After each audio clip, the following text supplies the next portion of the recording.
اعوذ باللہ من الشیطان الرجیم پناہ مانگتا ہوں میں اللہ کی شیطان مردود سے۔ بسم اللہ الرحمن الرحیم شروع اللہ کا نام لے کر جو بڑا مہربان نہایت رحم والا ہے۔ وَلَقَدْ يَسَّرْنَا الْقُرْآنَ لِلذِّكْرِ فَهَلْ مِن مُّدَّكِرٍ، اور ہم نے قرآن کو سمجھنے کے لیے آسان کر دیا ہے، تو کوئی ہے کہ سوچے سمجھے؟ اعوذ باللہ من الشیطان الرجیم، بسم اللہ الرحمن الرحیم۔ محترم ناظرین اور سامعین کرام، السلام علیکم ورحمۃ اللہ وبرکاتہ۔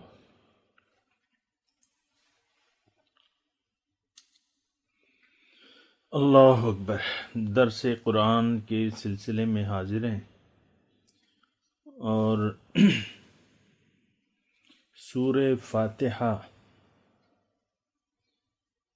سے شروع کر رہے ہیں۔ پہلے اس کی تھوڑی سی تلاوت۔ الحمدللہ رب العالمین الرحمن الرحیم مالک یوم الدین ایاک نعبد و ایاک نستعین اہدنا الصراط المستقیم صراط الذین انعمت علیہم غیر المغضوب علیہم ولا الضالین۔ لفظی ترجمہ: تمام تعریفیں اللہ کے لیے ہیں جو کہ رب العالمین ہے، بہت مہربان نہایت رحم کرنے والے ہیں، یوم الدین کے مالک ہیں، روز جزا کے مالک ہیں۔ اے اللہ، ہم تیری ہی بندگی کرتے ہیں اور تجھ ہی سے مدد مانگتے ہیں۔ اہدنا صراط المستقیم، آپ ہمیں سیدھا راستہ دکھا دیجیے۔ صراط الذین انعمت علیہم، راستہ ان لوگوں کا جن پہ تو نے انعام کیا ہے۔ غیر المغضوب علیہم ولا الضالین، نہ کہ ان لوگوں کا راستہ جن پہ تیرا غضب ہوا ہے، اور نہ ان لوگوں کا راستہ جو تیرے راستے سے گمراہ ہو گئے ہیں۔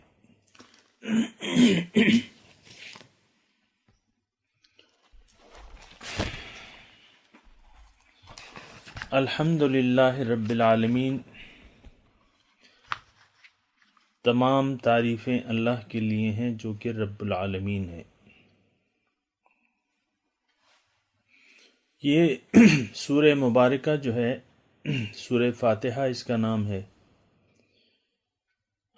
ایک نام اس کا سورہ شفا بھی ہے۔ فاتحہ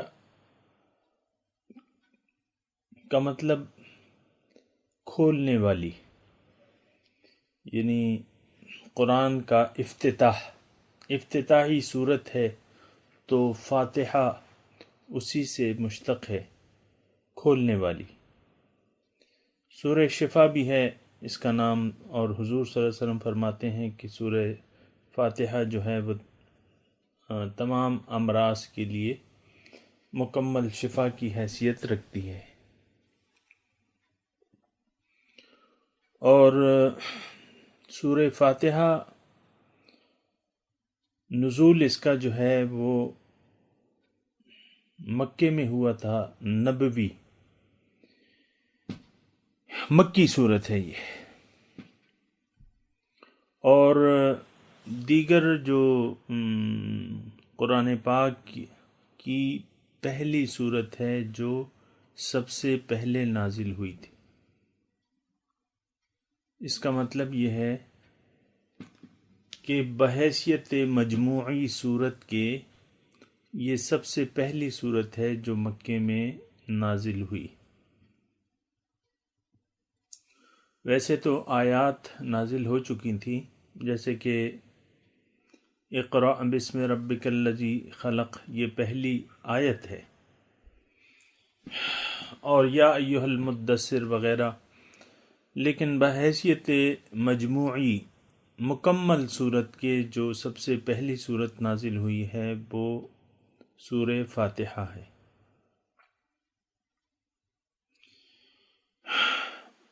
سورہ فاتحہ جو ہے یہ قرآن پاک کا خلاصہ ہے، بلکہ سورہ فاتحہ اور سورہ یاسین یہ دونوں مل کے قرآن کا مقدمہ بناتے ہیں۔ مقدمہ کہتے ہیں پہلے، یعنی جو باتیں پہلی کہی جاتی ہیں۔ ایک کتاب کا مقدمہ ہوتا ہے، اس میں اس کتاب کے بارے میں تفصیل بیان ہوتی ہے اور کچھ اشارات ہوتے ہیں۔ تو سورہ یاسین کے بارے میں اللہ تعالیٰ حضور صلی اللہ علیہ وسلم کا ارشاد ہے کہ یہ قلب قرآن ہے۔ سورہ یاسین قلب قرآن ہے، یعنی قرآن کا دل ہے۔ اور یہ سورہ فاتحہ جو ہے یہ بھی قرآن کا خلاصہ ہے۔ اس کا مطلب یہ ہے کہ قرآن میں جو مضامین بیان ہو رہے ہیں، تو سورہ فاتحہ جو ہے قرآن پاک کا خلاصہ ہے۔ اس کا مطلب یہ ہے کہ اس قرآن پاک میں جو مضامین ہیں یا جس بارے میں مضامین ہیں وہ یعنی اس کا ایک خلاصہ جو ہے سورہ فاتحہ میں بیان ہوا ہے۔ تھوڑا سا میں اشارہ کر دوں اس طرف کہ انسان کی کامیابی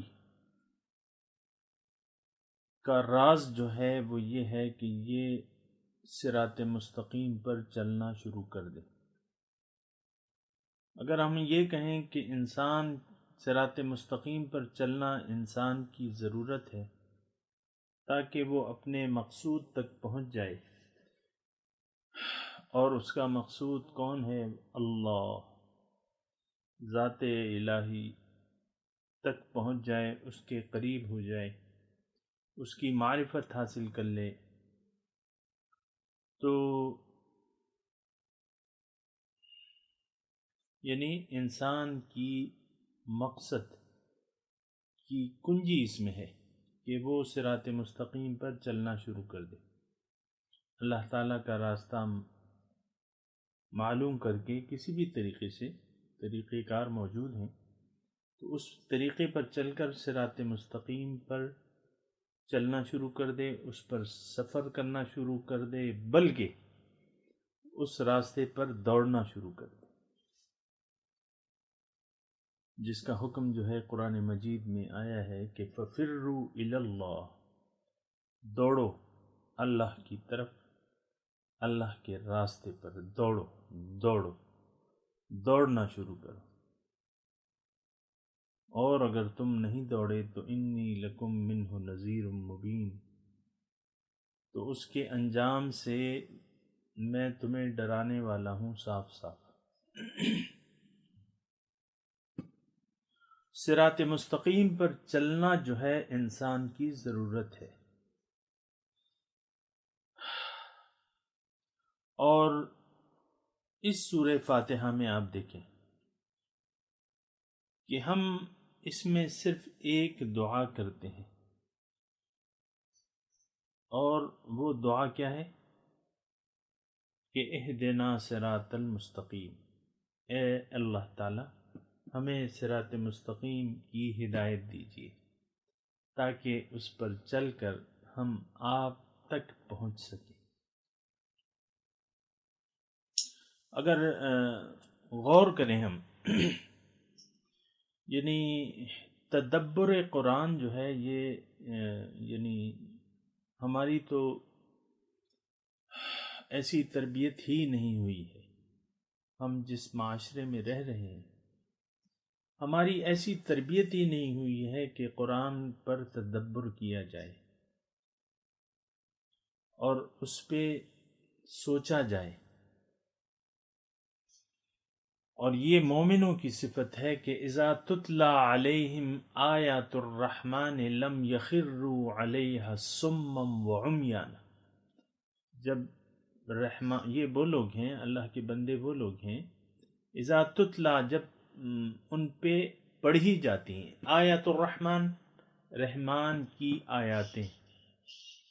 لم یخروا علیہ صما وعمیانا، تو اس پہ یہ اندھے اور بہرے ہو کے نہیں پڑھتے.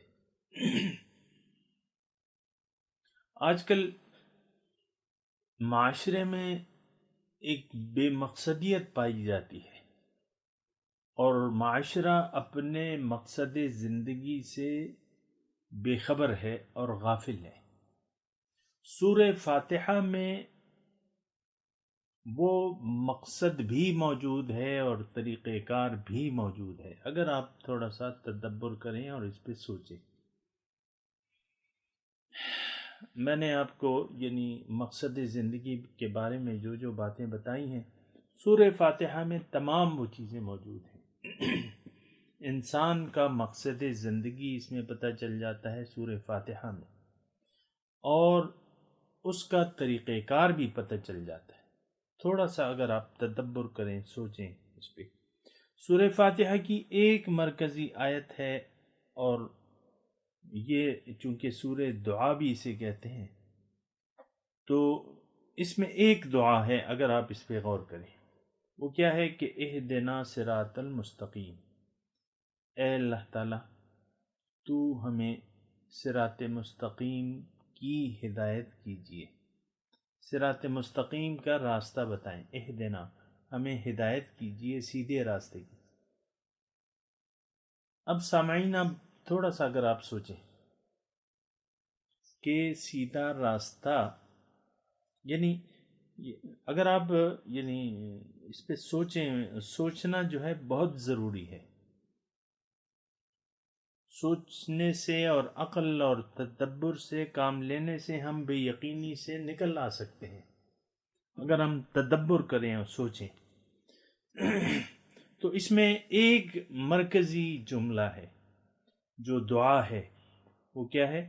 اہدنا صراط المستقیم، اے اللہ تعالی ہمیں سیدھا راستہ بتا دیجیے تاکہ ہم اس پر چل کر آپ تک پہنچ سکیں. یہ مضمون اس میں موجود ہے.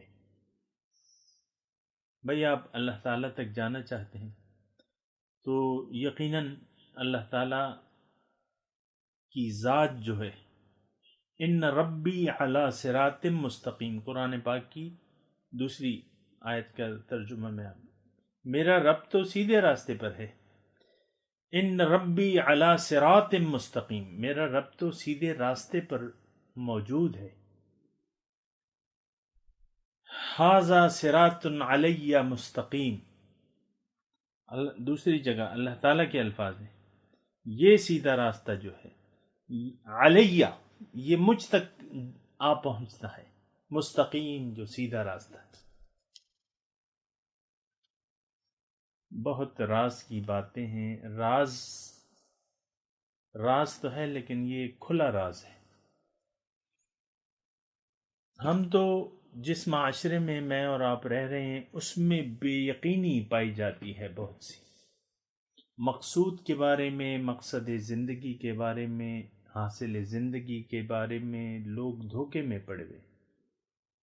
اس کے بارے میں تو ہم بات کر چکے ہیں، لیکن آج تو ہم سورہ فاتحہ کی بات کریں گے کہ اس صورت میں جو ہے، یہ بات میں اس پہ کر رہا ہوں کہ سورہ فاتحہ جو ہے قرآن کا خلاصہ ہے.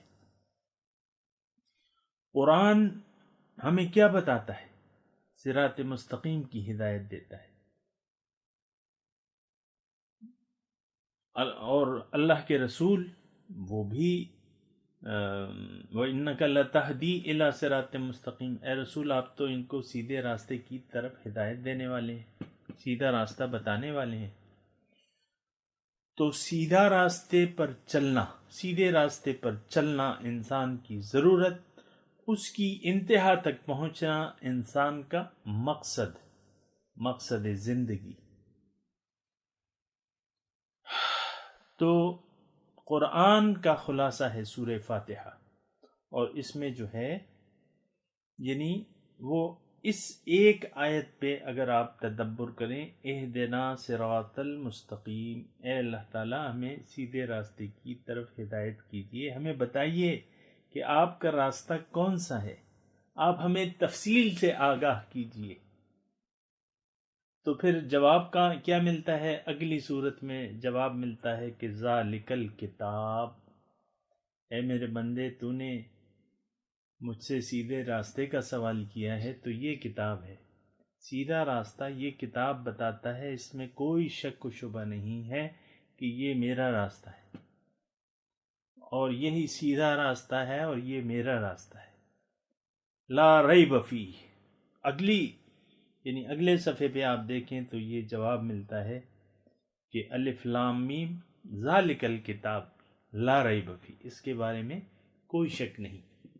تو سورہ فاتحہ جو ہے یہ قرآن کا خلاصہ ہے۔ اس کا مطلب کیا مطلب ہوا کہ قرآن میں جو مضامین ہیں وہ اس سورہ فاتحہ میں اجمالی طور پہ بیان کر دیے گئے ہیں، اللہ تعالیٰ نے بیان کر دیے ہیں، اور پھر سیدھے راستے کی تفصیل بھی آتی ہے آگے، ساتھ ساتھ ہم چلیں گے۔ لیکن صرف میں یہ کہہ رہا تھا کہ یعنی فاتحہ، سورہ فاتحہ جو ہے قرآن کا خلاصہ ہے، اور اس میں وہ تمام چیزیں موجود ہیں، یعنی اس میں مکمل ہدایت کی طرف رہنمائی ہے، اشارے ہیں اور رہنمائی ہے۔ چونکہ خلاصہ ہوتا ہے تو خلاصہ تو اب یہ ہے نا کہ اجمال ہوتا ہے، اور تفصیل تو پھر کتاب سے معلوم ہوتی ہے۔ تو الحمد للہ رب العالمین کیا مطلب؟ تمام تعریفیں اللہ کے لیے ہیں جو کہ رب العالمین ہے۔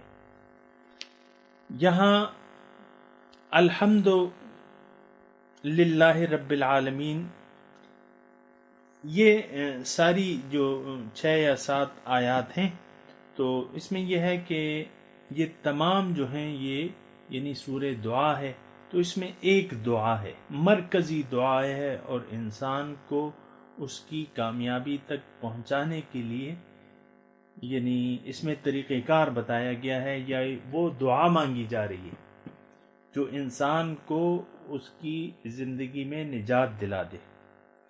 تو اب یہ ذرا غور کریں، یہ ایک مکمل سورت جو ہے یہ دعا ہے، ایک سورہ دعا اسے کہتے ہیں۔ اس میں ایک دعا ہے، بنیادی ضروری دعا ہے جو انسان کو اس کے مقصد تک پہنچا سکتی ہے۔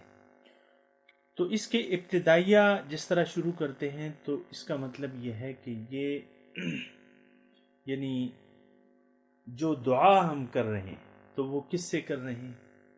وہ اپنے رب سے کر رہے ہیں، اپنے رب سے کر رہے ہیں، اور اس میں ہمیں اللہ تعالیٰ دعا مانگنے کا طریقہ بھی بتا رہا ہے کہ اے میرے بندے، اگر تو نے مجھ سے دعا کرنی ہے تو اس کا طریقہ یہ ہے کہ مدعا تو بعد میں پیش کر، اور پہلے جو ہے میری رحمت کو اپنی طرف متوجہ کرنے کے لیے کچھ ایسا کلام پیش کر، کچھ ایسے الفاظ ادا کر جو تیری دعا کا ابتدائیہ ہوں، اور میری رحمت جو ہے وہ تیری طرف متوجہ ہو جائے۔ تو الحمد للہ رب العالمین، تو یہ ایک قسم کی یعنی اس سے پہلے ایک لفظ آتا ہے کہ قولو الحمد للہ رب العالمین، یعنی اے میرے بندو، اگر تم سیدھے راستے کی مجھ سے دعا مانگنا چاہتے ہو تو سب سے پہلے یہ کہو، قولو الحمد للہ رب العالمین، تم یہ کہو۔ تو الحمد سے یہ ایک جملہ محذوف ہے کہ قولو، اے میرے بندو تم ایسا کہو کہ الحمد للہ رب العالمین الرحمن الرحیم مالک یوم الدین ایاک نعبد و ایاک نستعین، یہ پہلے کہو، یعنی اپنی میری رحمتوں کو اپنی طرف متوجہ کرو، میری ربوبیت کو اپنی طرف متوجہ کرو پہلے، اور میں جو یوم جزا کا مالک ہوں اس پر تم اپنا یقین صادر کرو، اور پھر ایاک نعبد و ایاک نستعین میں عاجزی، اپنی عاجزی سے میری طرف رجوع ہو جاؤ، مکمل عاجزی سے، اور میری عبودیت کا اعلان کر کے، اور میری رحمتوں کے امیدوار بنو، اور پھر مجھ سے دعا مانگو۔ یہ ایک میں نے آپ کو بتایا کہ یہ دعا کے ابتدائی کلمات ہیں۔ آپ جب بھی کسی کے پاس جاتے ہیں یا عرضی لگتے ہیں تو پہلے کچھ ابتدائیہ کچھ القابات لکھتے ہیں درخواست میں، کسی کے سامنے۔ ہمیں جو اسکول میں جس طرح پڑھایا گیا ہے اور عام طریقہ ہے کہ آپ براہ راست اپنے مقصود تک نہیں آتے، اپنے مطلب تک نہیں آتے، پہلے آپ القابات بیان کریں، بحضور جناب فلاں فلاں، جناب عالی، اور پھر کچھ ایسے الفاظ ابتدا میں لکھتے ہیں کہ وہ آپ کی طرف متوجہ ہو جائے۔ تو یہ طریقہ ہے درخواست کرنے کا۔ تو دیکھیں، بنیادی طور پہ آپ جب بھی سورہ فاتحہ پڑھیں، یعنی ہر نماز میں آپ دیکھیں کہ سورہ فاتحہ جو پڑھنی ہے وہ لازم ہے، کیونکہ حضور صلی اللہ علیہ وسلم فرماتے ہیں کہ لا صلاۃ الا بفاتحۃ الکتاب، کہ جب تک آپ نے سورہ فاتحہ نہیں پڑھی آپ کی نماز نہیں ہوگی۔ تو ہم تو نماز میں دیکھیں سورہ فاتحہ پڑھتے ہیں، لیکن اس کے مقاصد اور مطالب سے اتنے واقف نہیں ہیں جتنا کہ ہونا چاہیے۔ اور تصور دیکھیں یہ ہونا چاہیے کہ میں اللہ تعالیٰ سے سیدھے راستے کی دعا مانگنے جا رہا ہوں اور اللہ سے ہدایت طلب کر رہا ہوں، لیکن اس سے پہلے اس کی رحمتوں کو اپنی طرف متوجہ کر رہا ہوں، القابات پیش کر کے۔ الحمدللہ رب العالمین الرحمن الرحیم مالک یوم الدین ایاک نعبد و ایاک نستعین اہدنا الصراط المستقیم۔ تو یہ طریقہ کار ہے، یعنی جب بھی آپ نماز میں ایسے پڑھیں تو اس طریقے سے عاجزی سے، اور یہ تصور ذہن میں رکھیں کہ اللہ تعالیٰ سے میں سیدھے راستے کی یعنی سوال کرنے جا رہا ہوں۔ ہر وقت انسان کو ہر وقت ہدایت کی ضرورت ہوتی ہے۔ انسان جب بھی یہ زندگی جو گزار رہا ہے ہر وقت اسے ہدایت خداوندی اور سیدھے راستے کی ضرورت ہوتی ہے، اللہ تعالیٰ سے رجوع کی ضرورت ہوتی ہے۔ تو یہ اس لیے لازم قرار دی گئی ہے۔ اس کے بارے میں بعد میں کسی وقت بات کریں گے۔ تو ایک چیز تو یہ ہے ذہن میں رکھیں۔ دوسرا، ساتھ ہی ایک نقطہ میں اور عرض کرتا جاؤں کہ یہ سارا دین اسلام جو ہے یہ یقین کر لیں ان انسانوں کے لیے ہے جو اپنے مقصد زندگی پر ایمان لے آئے اور ان کی یعنی صراط مستقیم ان کی ضرورت بنی بھی ہے، کیونکہ جب تک آپ کا مقصود، اس بارے میں ہم تفصیل سے بات کر چکے ہیں، اگر آپ کا کوئی مقصد زندگی نہیں ہے تو یہ سارے کام بس وہ خانہ پوری والے ہوتے ہیں۔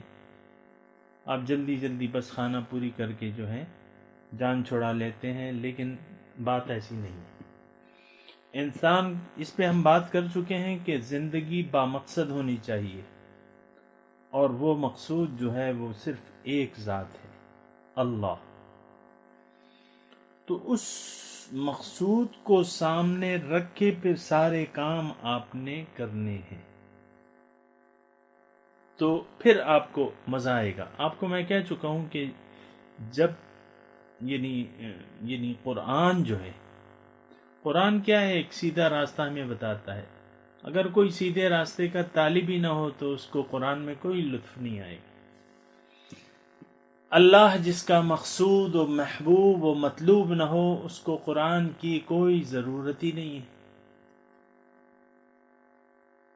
اور نہ اس کو قرآن پڑھنے کا مزہ آئے گا، اور وہ قرآن سے دور بھاگے گا، کیونکہ قرآن میں تو اس کا مقصود ہی نہیں ہے، اس کا مقصود تو دنیا اور ما فیہا ہے۔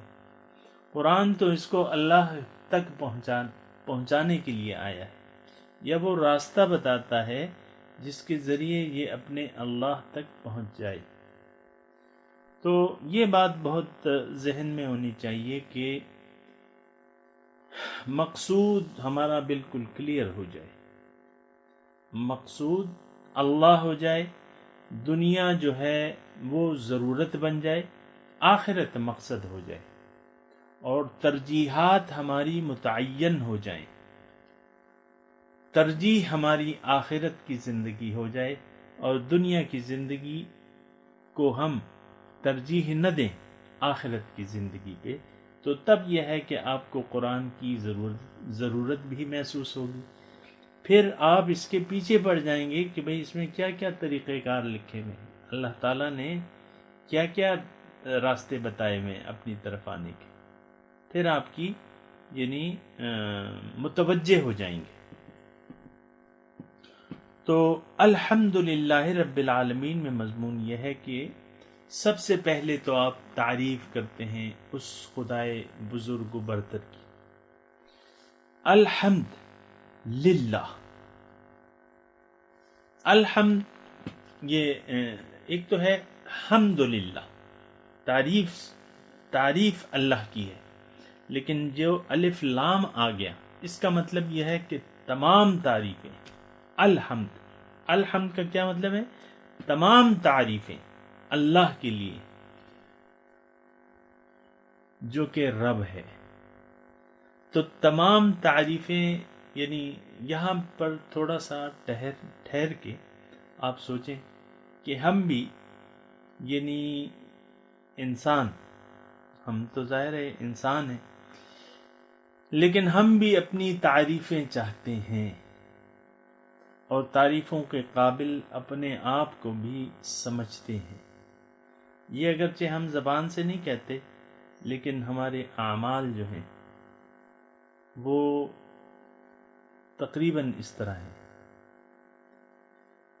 خود نمائی اور اپنی تعریف چاہنا اور اس پر خوش ہونا، یہ ہماری یعنی ایک کمزوری ہے کہ انسان اپنی تعریف چاہتا ہے، تعریف سننا چاہتا ہے، تعریف کروانا چاہتا ہے، یہ انسان کی کمزوری ہے۔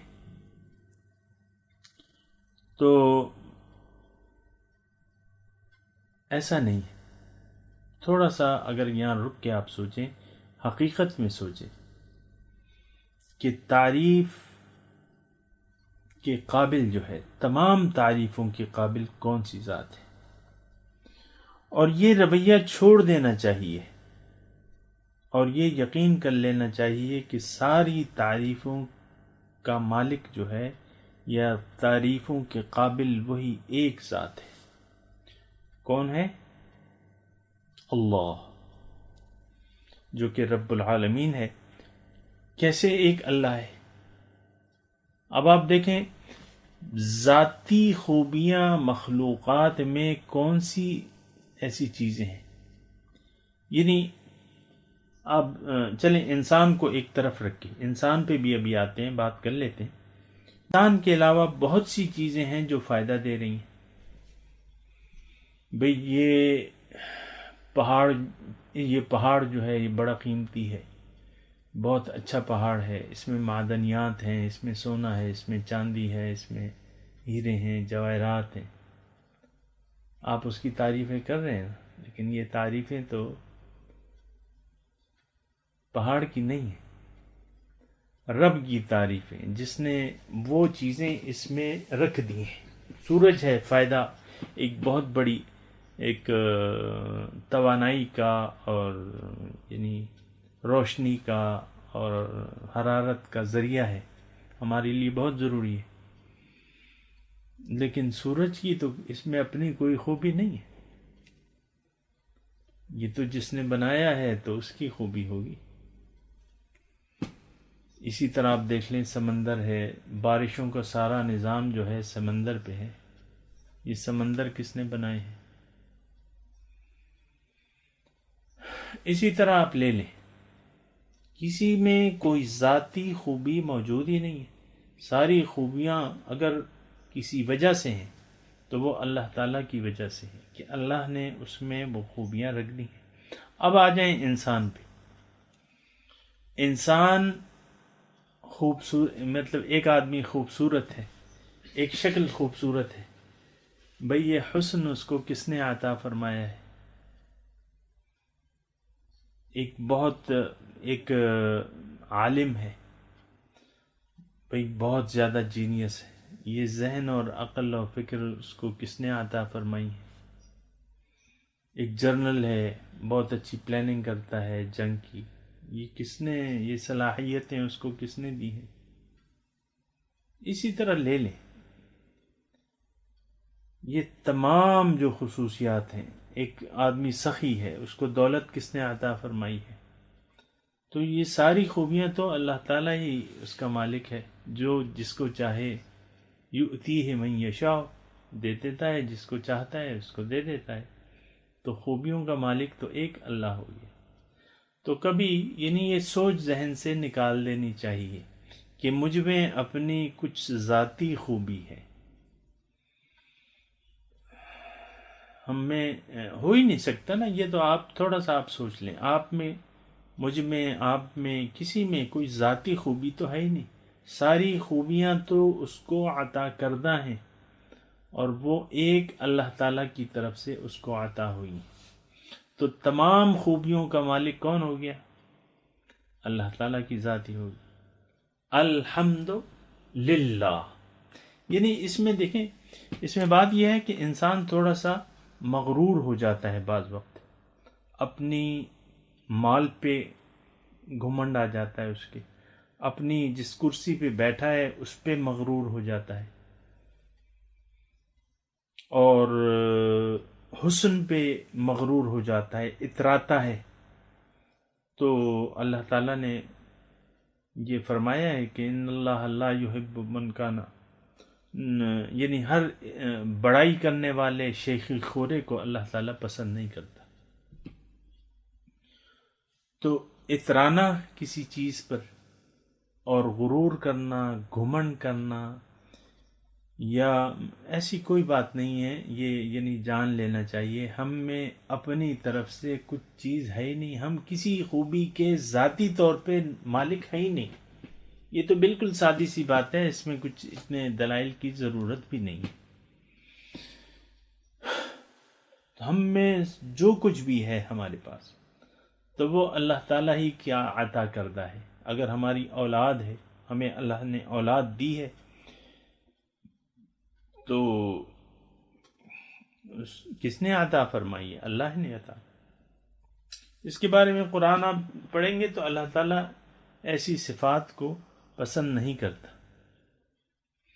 یعنی اترانے کو اللہ تعالیٰ پسند نہیں کرتا۔ تمام خوبیوں کا مالک، حقیقی مالک جو ہے وہ اللہ تعالیٰ ہے۔ تو جب اللہ تعالیٰ ہے تو آپ کو اگر اس نے کوئی نعمت دی ہوئی ہے تو آپ کو اس کا شکر گزار ہونا چاہیے۔ اس کا مطلب یہ ہے کہ وہ نعمتیں صحیح طریقے سے استعمال کرنی چاہیے، اس پہ اترانا نہیں چاہیے، کیونکہ اگر اس نے دی ہے تو لے بھی سکتا ہے، حسن دیا ہے تو لے بھی سکتا ہے، مال دی ہے تو لے بھی سکتا ہے، اولاد دی ہے تو لے بھی سکتا ہے، آپ کو زندگی دی ہے تو وہ لے بھی سکتا ہے اور لیتا ہے۔ جو کچھ بھی آپ کے پاس ہے وہ اللہ تعالیٰ کا دیا ہوا ہے، ہمارے اور آپ کے پاس، اور اللہ تعالیٰ اس کا مختار کل ہے، یعنی وہ عطا کردہ بھی ہیں اور اب بھی اسی کے اختیار میں ہے۔ ہماری زندگی کس کے اختیار میں ہے؟ ہمارا حسن و جوانی کس کے اختیار میں ہے؟ جو کچھ مال دولت ہے وہ اللہ کا، کیا وہ اس کو واپس لینے پہ قادر نہیں ہے؟ قادر ہے۔ تو تمام تعریفیں کس کی ہوئیں؟ اللہ الحمد للہ، تمام تعریفیں جو ہیں وہ اللہ کے لیے ہیں۔ یہ ایک یقین ہونا چاہیے، اگر ہم ایسا کر سکیں تو ہماری عملی زندگی میں یہ بہت مفید اور کارآمد ہوگا، اور اللہ تعالیٰ کو عاجزی پسند ہے۔ عاجزی، اللہ تعالیٰ کو عاجزی پسند ہے۔ حضور صلی اللہ علیہ وسلم کو دیکھ لیں کہ وہ یعنی ان کی طبیعت جو ہے، ان کی فکر جو ہے، وہ عاجز طبیعت کے تھے۔ تو عاجز طبیعت کے متضاد جو صفت ہے وہ کیا ہے؟ وہ غرور ہے، وہ گھمنڈ ہے، وہ تکبر ہے، وہ بڑائی ہے۔ یہ صفات جو ہیں یہ اللہ تعالیٰ کو پسند نہیں ہے، کیونکہ تمام خوبیوں کا مالک تو وہ ہے۔ اب آپ غرور کر رہے ہیں تو کس چیز پر غرور اترا رہے ہیں؟ آپ اگر تکبر کر رہے ہیں، اپنے آپ کو کچھ بڑا سمجھتے ہیں، تو اس کی وجہ کیا ہے؟ آپ کے پاس تو جو کچھ بھی ہے تو وہ تو اللہ تعالیٰ ہی کا عطا کردہ ہے۔ تو یہ اس میں ذہن نشین ہونا چاہیے کہ الحمد للہ، یعنی اگر آپ سیدھے راستے کی ہدایت چاہتے ہیں تو یہ یقین آپ کو ہونا چاہیے کہ الحمد للہ، تمام تعریفوں کا مالک اللہ ہے۔ ہم میں اپنی ذاتی کوئی صفت موجود نہیں ہے، تمام صفات اللہ ہی کی عطا کردہ ہیں۔ تو اب اس کا کیا ہوگا؟ اس کا حاصل کیا ہوگا؟ اس یقین کا حاصل کیا ہوگا کہ آپ کی طبیعت میں عاجزی آ جائے گی، تضرع آ جائے گا، تو آپ جھک جائیں گے اللہ کے سامنے، اپنے منعم کے سامنے آپ کی گردن جھک جائے گی، کیونکہ یہ تمام احسانات جو آپ پہ اللہ تعالیٰ نے کیے ہیں وہ اللہ کے عطا کردہ ہے۔ تو اللہ تعالیٰ کو عاجزی پسند ہے۔ تو آپ یہ یقین کر لیں کہ الحمد للہ۔ اب وہ اللہ جو ہے وہ تو رب بھی ہے، اور رب کس کا ہے؟ وہ تمام جہانوں کا بادشاہ ہے، تمام جہانوں کا پالنے والا ہے۔ رب کہتے ہیں پالنے والے کو، پروردگار، مربی۔ تو مربی میں دو تین یعنی اس میں صفات آتی ہیں کہ جو رب ہے، تو ایک تو یہ ہے کہ جو رب ہوتا ہے تو وہ مالک بھی ہوتا ہے، آقا بھی ہوتا ہے، ربوبیت جو کرتا ہے۔ تو اللہ تعالیٰ جو ہماری جو رب ہے تو اس کی تو کافی صفات ہیں رب کے ساتھ جڑی ہوئی، کہ ایک تو وہ خالق ہے، تخلیق اسی کی ہے۔ دوسرے یہ کہ وہ مالک ہے، یعنی آپ کو پیدا کر کے اس نے آپ کو ایسے نہیں چھوڑ دیا، آپ اس کی ملکیت میں ہیں، آپ اس کے قابو میں ہیں۔ وَهُوَ الْقَاهِرُ فَوْقَ عِبَادِهِ، وہ اپنے بندوں پر غالب ہے۔ دوسرے یہ کہ وہ بادشاہ ہے۔ بادشاہ کا مطلب یہ ہے کہ وہ سب سے بڑا ہے، اور تمام آپ کی اور تمام اختیارات کا مالک، کائنات کے تمام اختیارات کا مالک وہ ہے۔ رب العالمین میں یہ معنی پنہا ہے۔ اگر ایسا نہ ہوتا، اگر وہ مالک نہ ہوتا، اگر وہ آقا نہ ہوتا، اگر وہ بادشاہ نہ ہوتا، بادشاہ کوئی اور ہوتا، تو پھر تو ربوبیت وہ نہیں کر سکتا تھا۔ ربوبیت جن وجوہات اور صفات کی وجہ سے کر رہا ہے تو وہ کیا ہے کہ وہ ایک تو مالک ہے، خالق ہے، اور بادشاہ ہے، بادشاہ حقیقی ہے۔ تو اب بادشاہ حقیقی جو ہے، اب بادشاہ تو اپنی رعایا کا خیال رکھتا ہے، تو خیال رکھتا ہے تو اس نے یعنی اب آپ دیکھیں کہ اس نے ہمارا کس طریقے سے خیال رکھا ہے۔ انسان کے وجود میں آنے سے پہلے تمام نعمتیں وہ معرض وجود میں لا چکا تھا۔ درخت پیدا ہو چکے تھے، جانور پیدا ہو چکے تھے، اور جو کچھ بھی انسان کی ضروریات تھیں وہ تمام موجود تھیں اس کی زندگی کے لیے. دیکھیں بھئی کس طرح اس کی ربوبیت ہے انسان کے لیے. انسان کی زندگی کے آغاز سے پہلے اس کی زندگی کی بقا کے لیے جو بھی ضروریات تھیں، پانی موجود تھا، ہوا موجود تھی، سورج موجود تھا، یہ جو لازمی چیزیں وہ اس فضا میں موجود تھی. اب دیکھیں ہمارے پاس جو آکسیجن ہے وہ کسی اور سیارے پہ تو نہیں. چاند پہ آپ جاتے ہیں تو آکسیجن اپنی ساتھ لے جاتے ہیں، لیکن یہاں تمام ضروریات جو ہیں اللہ تعالیٰ نے پہلے سے زندگی کے آغاز سے پہلے ہی پیدا کر دیں. کیوں کہ وہ رب ہے. تو اس میں بہت مضمون ہے کہ اگر ہمارا یقین ہو جائے کہ اللہ ہی ہمارا رب ہے تو اس میں پھر بہت سے فوائد حاصل ہوں گے ہمیں.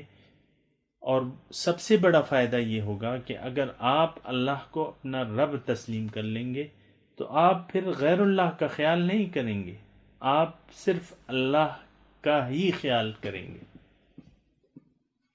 ایاک نعبد و ایاک نستعین میں یہ مضمون آئے گا انشاءاللہ. رب العالمین، تھوڑا سا اگر آپ سوچیں جو معاشرے میں ہو رہا ہے کہ ہم اللہ کو اپنا رب تسلیم کرنے پہ آمادہ نہیں ہیں. رب کا تو حکم مانا جاتا ہے. جو باس ہے، رب کیا ہے؟ جو باس ہے آپ کا، یعنی انگلش کے الفاظ میں باس کہہ دیں گے. جو آپ کا باس ہے، اگر آپ اس کا کہنا نہیں مانیں گے تو وہ آپ کو نوکری سے نہیں نکال دے گا. باس ہے وہ. تو اللہ تعالیٰ جو ہے ہمارا باس ہے. اللہ تعالیٰ ہمارا خالق ہے، مالک ہے، آقا ہے. لیکن اگر یعنی ہم اپنا احتساب کریں اور دیکھیں کہ وَاتَّخَذُوا مِن دُونِ اللَّهِ آلِهَةً لَعَلَّهُمْ يُنصَرُونَ. اللہ تعالیٰ فرما رہا ہے ان لوگوں نے اللہ کے ماں سوا اور معبود بنا رکھے ہیں تاکہ وہ ان کی عبادت کریں، تاکہ وہ ان کی مدد کرے. تو اللہ تعالیٰ جو ہے رب ہے، اور یہ حقیقت اگر ہم تسلیم کر لیں تو یہ بہت سی چینج آ جائے گی ہماری زندگی میں. ایک رب سے توقع. ابھی تو اور بھی رب ہیں. ہم کہتے ہیں میرا کاروبار، میری، یعنی کہتے نہیں ہیں لیکن اس پر بھروسہ کرتے ہیں. کاروبار پر بھروسہ کرتے ہیں، نوکری پر بھروسہ کرتے ہیں. کسی کی نوکری اچانک چلی جائے، 50,000 روپے ماہانہ مثال کے طور پہ وہ لے رہا ہے اور اچانک اسے ٹرمینیٹ کر دیا جائے اور سارا گزارا اس کا اسی تنخواہ پہ ہو، بچوں کی فیسیں، گھر کا خرچ، اخراجات، اور نوکریوں کا فقدان بھی ہو، تو دیکھیں کتنا اس کو یعنی صدمہ پہنچے گا. آج کل تو نوکریاں تو نہیں ملتی، لیکن اچانک اس کو اگر ایسے دیکھیں ہم نے لوگ کہ ان کو بہت صدمہ پہنچتا ہے، کیونکہ وہ تو نوکری کی تنخواہی کو اپنا رب سمجھتے تھے کہ بھئی نوکری ہے تو. اور ایسے یعنی ایک میں نے مثال دی آپ کو صرف سمجھنے کے لیے. تو نہیں، حقیقی رب جو ہے ہمیں ماننا پڑے گا اگر ہم تھوڑا سا سوچ لیں اس پہ کہ ہاں یہ رزق جو دے رہا ہے، جو ہمیں رزق عطا فرما رہا ہے مختلف ذرائع سے، یہ تو رب ہی ہے. رب ہمیں رزق دے رہا ہے. ان اللہ هو الرزاق ذو القوۃ المتین. اللہ تعالیٰ ہی رزاق ہے، قوت والا. پھر ربوبیت جو ہے، آپ دیکھ لینا ہمارے معاشرے میں بہت سے ہم نے رب بنائے ہوئے ہیں اپنے. یعنی رب ہم دعویٰ تو نہیں کرتے کہ یہ ہمارے رب ہیں، لیکن ان پر بھروسہ کرتے ہیں. لیکن بھروسہ جو ہے وہ صرف ایک ذات پر ہونا چاہیے، اور وہ ہے رب العالمین پر، کیونکہ وہ ہمارا حقیقی رب ہے. اصل میں تھوڑا سا مطلب یہ ہے کہ اس موضوع پہ یعنی جو میں باتیں کر رہا ہوں تو ایک عام معاشرے میں یہ باتیں جو ہیں اتنی سمجھ والی نہیں ہیں. لوگ کہیں گے کہ یہ کیا کہہ رہا ہے بھائی، اور کس طرف جا رہا ہے، کیا کر رہا ہے، یہ تو کچھ ادھر ادھر کی باتیں کر رہا ہے، لیکن اصل میں جو قرآن کا حقیقی وہ ہے، یعنی مقصود ہے کہ آپ کو اللہ کے قریب لے جایا جائے، تو اس لحاظ سے میں اپنی یہ باتیں کر رہا ہوں، اور تفصیل جو ہے وہ اسی لحاظ سے کر رہا ہوں۔ رب کو، اللہ کو حقیقی رب تسلیم کرنا ہماری ضرورت ہے۔ جب آپ رب تسلیم کر لیں گے تو لازماً اسی کا کہنا مانیں گے، اسی کی اطاعت کریں گے۔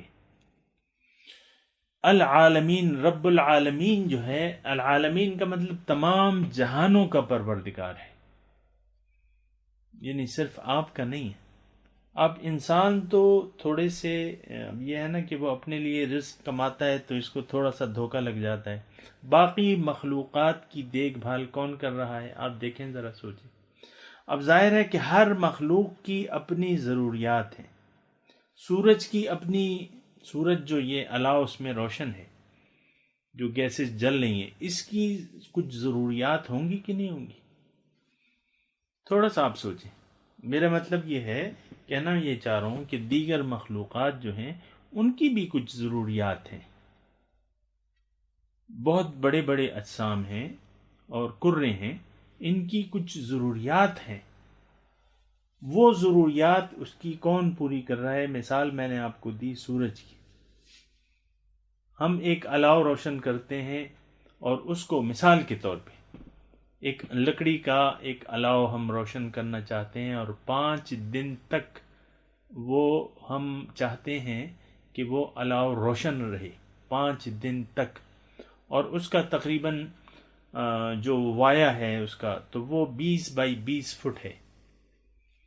ایک میں مثال دے رہا ہوں آپ کو، 20 بائی 20 فٹ لکڑیوں کا الاؤ ہم روشن رکھنا چاہتے ہیں 5 دن تک مسلسل 24 آورس، تو اب دیکھیں کہ اس کے لیے کتنی آپ کو لکڑیوں کی ضرورت پڑے گی، اور مسلسل آپ کو وہ لکڑیاں اس میں ڈالتے رہنا ہوگا 5 دن تک مسلسل۔ میرے خیال ہے کہ ہزاروں من تک پہنچ جائے گی اگر 5 دن تک 24 آور آپ نے وہ لکڑیوں کا الاؤ روشن رکھنا ہے، تو ہزاروں من لکڑی کی آپ کو ضرورت پڑے گی۔ صرف یہ ایک مثال کے طور پہ میں آپ کو بتا رہا ہوں کہ اگر سورج کا ایک کرہ ہے، اللہ کی ربوبیت کی میں بات کر رہا ہوں، اور اس بارے میں بات کر رہا ہوں کہ ہم تھوڑے سے اللہ تعالیٰ کی ربوبیت سے غافل ہیں، تو آپ دیکھ لیں، اپنے آپ کو چلیں چھوڑ دیں، آپ تو خود اپنے رب بنے ہوئے نا، اپنی ضروریات آپ خود، کہ بھئی یہ نہیں کروں گا تو کیا ہوگا، یہ نہیں کروں گا تو کیا ہوگا، چلیں اپنے آپ کو چھوڑ کے آپ دیگر کائنات کو دیکھ لیں کہ کس طریقے سے اللہ تعالیٰ ان کی ضروریات پوری کر رہا ہے۔ سورج کو دیکھ لیں، لاکھوں سال سے روشن ہے اور مسلسل روشن ہے، لاکھوں کروڑوں سال سے وہ سورج، ان کو وہ گیسز کون مہیا کرتا ہے؟ یہاں تو ایک آکسیجن کا آپ کارخانہ بناتے ہیں، اس پہ لاکھوں روپے خرچ آتا ہے آکسیجن بنانے پہ، اور وہاں پتہ نہیں کتنی کتنی قسم کی گیسیں ہیں جس کا الاؤ روشن ہے، اور نہ جانے کیا کیا ہو رہا ہے۔ یہ کون کر رہا ہے؟ اس سورج کی ربوبیت، یعنی اس کی ضروریات کون پوری کر رہا ہے؟ وہ گیسز بن رہی ہیں، اس میں پھر دھماکے ہو رہے ہیں، اور یہ ہو رہا ہے، وہ ہو رہا ہے۔ اسی طرح پھر لے لیں آپ یہ کائنات، ایک سورج تو تھوڑی ہے، پوری وسیع کائنات ہے، اس کی کون ربوبیت کر رہا ہے؟ ان کی ضروریات کون پوری کر رہا ہے؟ سمندر میں جو مخلوقات ہیں، آپ روز ان کو دانہ ڈالتے ہیں جا کے کہ نہیں؟ سورج آپ کے لیے اپنی سمندر آپ کے لیے اپنی خوراک اگل رہا ہے، ہزاروں لاکھوں ٹن جو ہے گوشت، جو وائٹ میٹ ہے آپ کو مل رہا ہے، یہ فشز ہیں، یہ فلانی فش ہے اور فلانی فش ہے، اور دیکھیں کتنا کاروبار سمندر سے آپ کو رزق مل رہا ہے، آپ سمندر میں نہیں ڈال لیں، بڑی بڑی مچھلیاں ہیں، ان کا رزق آپ ان کو گوشت دیتے ہیں، یہ کون ان کی ربوبیت کر رہا ہے؟ سمندر میں جو مخلوق پائی جاتی ہے اس کی ربوبیت کون کر رہا ہے؟ اس کو غذا پہنچانے کے اسباب کس نے پیدا کیے ہوئے؟ ایک اللہ نے، رب العالمین، وہ رب العالمین ہے۔ اب اس پہ اگر میں مضمون بیان کروں تو آپ دیکھ لیں، سوچنا چاہیے کہ اللہ تعالیٰ آیا واقعی ہمارا رب بھی ہے کہ نہیں؟ تو اگر یہ یقین اگر آپ کو اور مجھے آ گیا کہ ہاں اللہ تعالیٰ ہی میرا رب واحد ہے، تو پھر تو اسی سے تعلق کو جوڑنا ہم چاہیں گے۔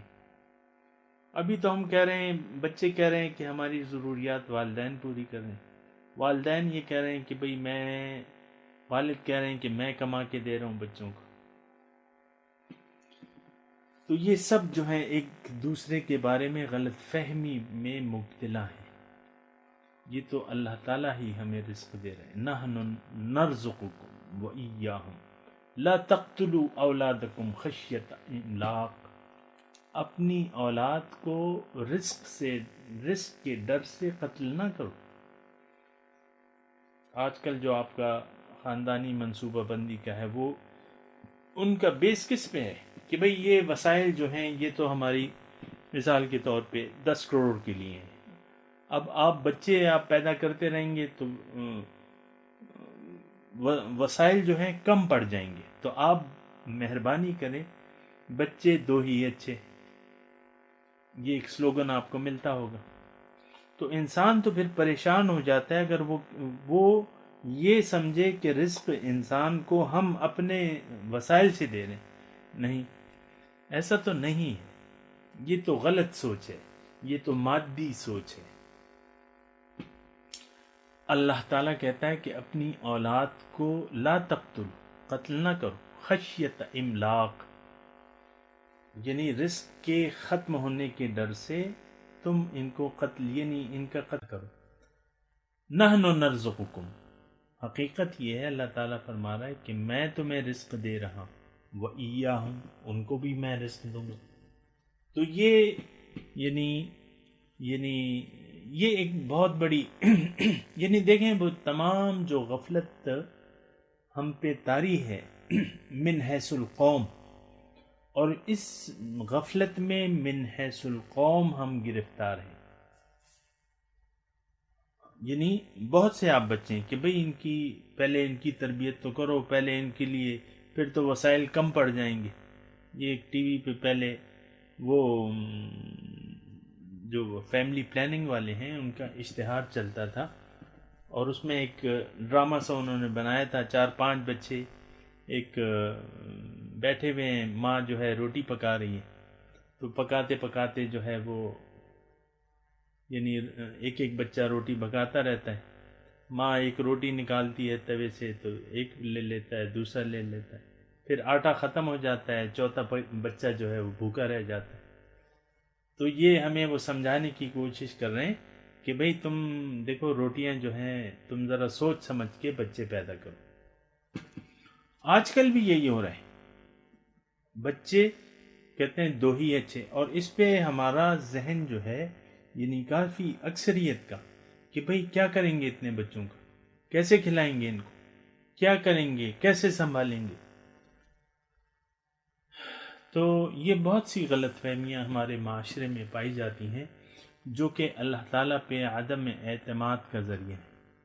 آپ اپنے رب کو، حقیقی رب کو بھولے میں، اللہ تعالیٰ کہہ رہے ہیں میں تمہیں بھی میں رزق دے رہا ہوں، ان کو بھی میں دوں گا۔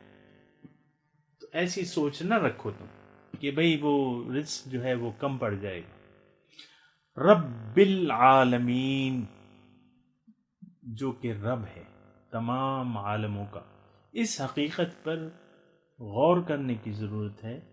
اصل میں سارے معاملات جو ہیں، بات یہ ہے کہ ہم نے اپنے ہاتھ میں لیے ہوئے، انسان نے زندگی کے سارے معاملات اپنے ہاتھ میں لیے ہوئے ہیں، اور اس کے یہ ایک غلط فہمی میں مبتلا ہے کہ میں کوئی چیز ہوں، میں کمانے والا ہوں اور میں خرچ کرنے والا ہوں اور میں اگر کچھ نہیں کیا تو پھر کیا ہوگا؟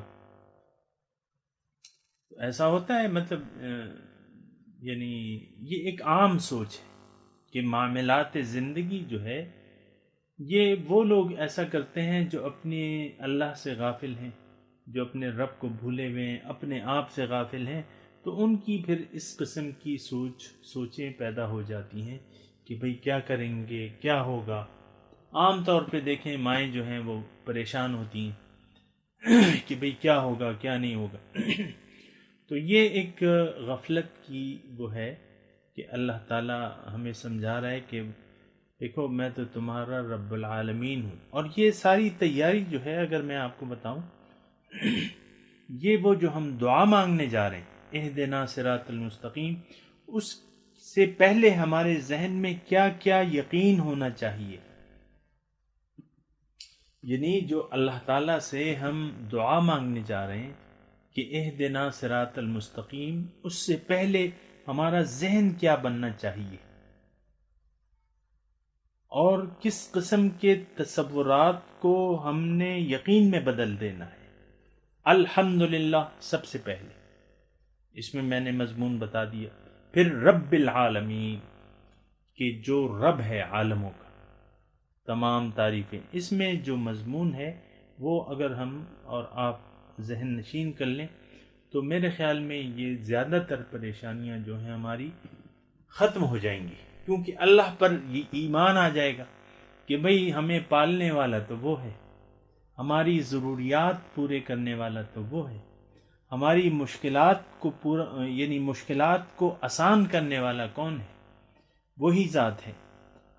ہم پہ جو تکلیف آتی ہے اس کو کون ہٹائے گا؟ وہ رب ہٹائے گا۔ وہ رب تو دیکھ رہا ہے ہمیں، تو ہم پہ جو تکلیف آتی ہے، تو اگر بچوں پہ کوئی تکلیف ہو، کوئی بیماری ہو، تو وہ بچوں کو فکر نہیں ہوتی جتنی والدین کو فکر ہوتی ہے کہ بھئی اچھے سے اچھے ڈاکٹر کے پاس لے جاؤ، اس کو یہ تکلیف ہے، اس کو یہ تکلیف ہے۔ تو اسی طرح وہ تو حقیقی رب ہے۔ امن یجیب المضطر اذا دعاہ ویکشف السوء عنہ، کون ہے جو مضطر کی دعا کی پکار کا جواب دے اور اس سے تکلیف اٹھا دے سوائے اللہ کی؟ تو اللہ تعالیٰ ہی تمام مشکلات کو آسان کرنے والے ہیں، تمام تکلیفات کو رفع کرنے والے ہیں۔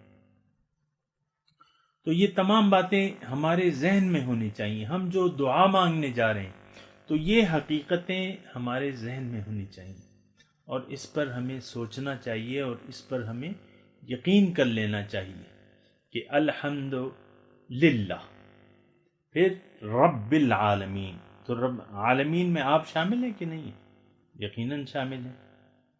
وآخر دعوانا ان الحمد للہ رب العالمین، والسلام علیکم ورحمۃ اللہ وبرکاتہ۔